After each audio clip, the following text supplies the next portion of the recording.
Well, we're on the road to recovery again with Alyson Amour, Allie, as we affectionately call her, as everyone calls her, Allie Amour. One of the most beneficial additions, one of the most positive additions to the Steered Straight team. Allie Amour has not only been an asset, but she's been like that tide that has helped us all rise. She's an amazing young lady with an incredible story. And I'm so proud to share her with not only kids in school, but our Road to Recovery audience. My addiction was so bad that it turned me into a person that I didn't even recognize.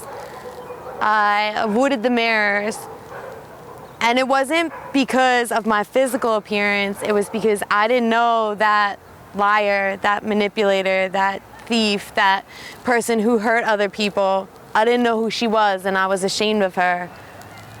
There were days and nights when it was so bad that I would use the drugs and pray that they would kill me so I didn't have to wake up and I didn't have to deal with it anymore. They made me do things that the real me would never do and took me to places that I'm lucky to have walked out of. Maybe I didn't know what I wanted to be when I grew up, but it definitely wasn't a drug addict or a, prison inmate or any of those things. But when it got to be there, and that's where I was in life, it was so depressing and it felt like there was no way out. It just felt like this endless circle. Because it felt like it wasn't that easy. It felt like there was no escape. And the deeper down I got, the harder it felt like it would be to crawl out, and it just seemed easier to give up. Just seemed easier to keep going with the way things were. I had many bottoms. There were more bottoms and more bottoms. I thought the end was, when I ran away from home for a couple months because I didn't want to face my legal problems, and my mother was so worried about me. She got stomach ulcers and she had people looking for me, and I was states away and things like that, and finally got sick of living that life and called her up and asked her if I could come home and got help, and I thought that was my bottom. And then my bottom became when I couldn't keep it together after that, and I ended up in prison and on drug court. I thought that was my bottom. But my bottom truly was when, under the influence of drugs, I caused a car accident and I took somebody's life. Because to know that that's where drugs took me, that's where they led me to be, in essence, a murderer. I took somebody's father, somebody's husband, somebody's son from them, and that's not the kind of person I am. And to know, finally at that moment, I saw all the hurt and all the pain that I've been causing everybody, myself, everyone who loved and cared about me, strangers. That was my ultimate bottom. That's when I said, enough is enough. Something's got to give. This is no way to live. This is no answer to anything. I always thought the drugs were helping me suppress what was going on, but it was only a temporary thing because all the hurt and all the pain never really went away. As soon as the drugs were off, it was still there. So I would need more drugs to make it go away again, and then more drugs because I was sick, because I was physically addicted to the drugs, and then more drugs to make the pain go away from all the scummy things I did because I was using drugs, and it just became an endless cycle until I'd had enough. I was home for 6 months after the accident, and the thinking process started then. But I eventually came to realize what I needed to do and who I was through the 5 years that I spent in prison. Sometimes our past is hard to talk about. Sometimes the things that have gone on that has brought us to where we are today are hard to go back and go over and remember. But if you forget where you've been, you might not end up where you're going. If you forget where you've been, you might end up anywhere.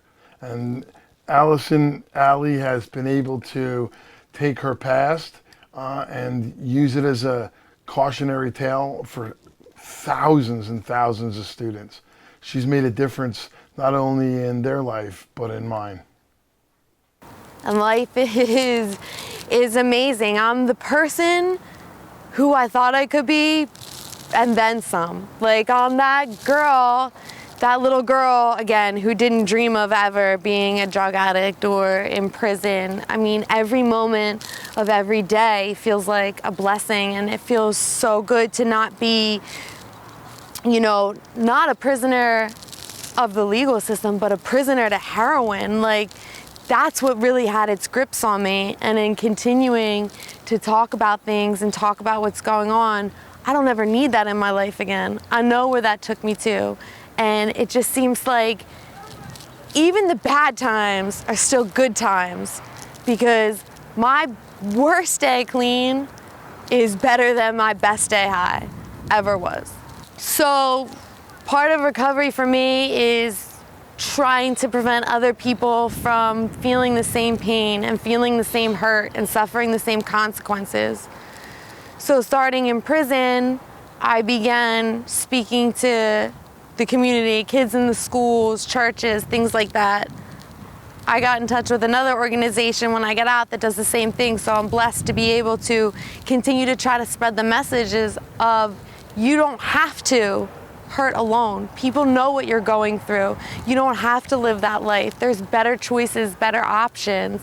I always said I wanted to graduate college. I set out taking college courses when I was 19. I'm 34, but next month I'll have an AA in liberal arts, and I couldn't be more proud of myself. Like, I'm getting teary-eyed right now because that's something I've always wanted to do but never managed to do because I kept throwing school away for the drugs. The drugs became more important, and finally I'm more important, you know? And in the fall, I'll get to go to Rutgers, where I want to pursue a bachelor's in English and just use that to continue to help others.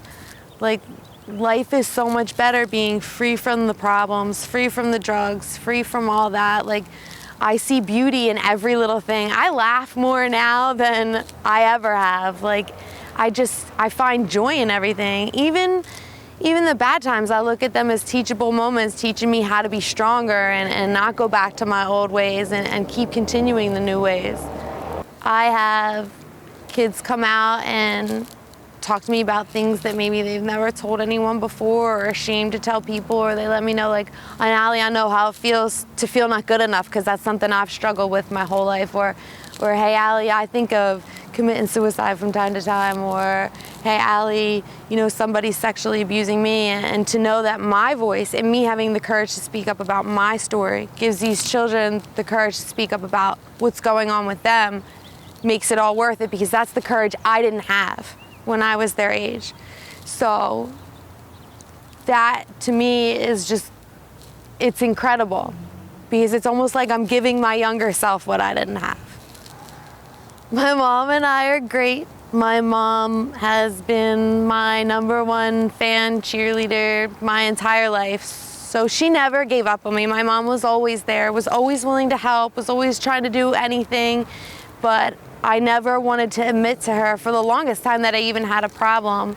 And once I finally did, and the struggle to get treatment and get help and get better continued, she always stayed by me. And because of that, I feel like that's made me who I am, because she never gave up on me, you know.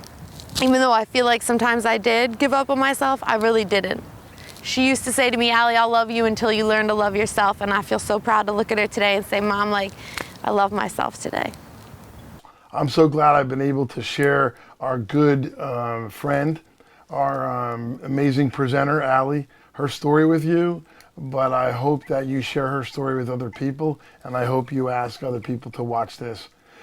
She is changing lives, and she's one of those gems, one of those diamonds really in the rough, one of those people that can not only tell her story to help people, but teach her story to prevent it from becoming the story of these kids. In prevention and awareness, we've got to do more. We've got to use people like Allie to talk to these kids and influence them to make better and positive choices. And if they're going through something, to not stuff their feelings, but to share what's going on with their trusted adults. Alyson Amour is one of the most amazing people I know. I'm a better person for having her in my life. We love her at Steered Straight, and I'm so glad that we were able to share her story with you. We'll see you on the next episode of On the Road to Recovery. I'm Michael DeLeon. I want them dead presidents. I wanna pull up, head spin, get it, get fired. I got 6 jobs, I don't get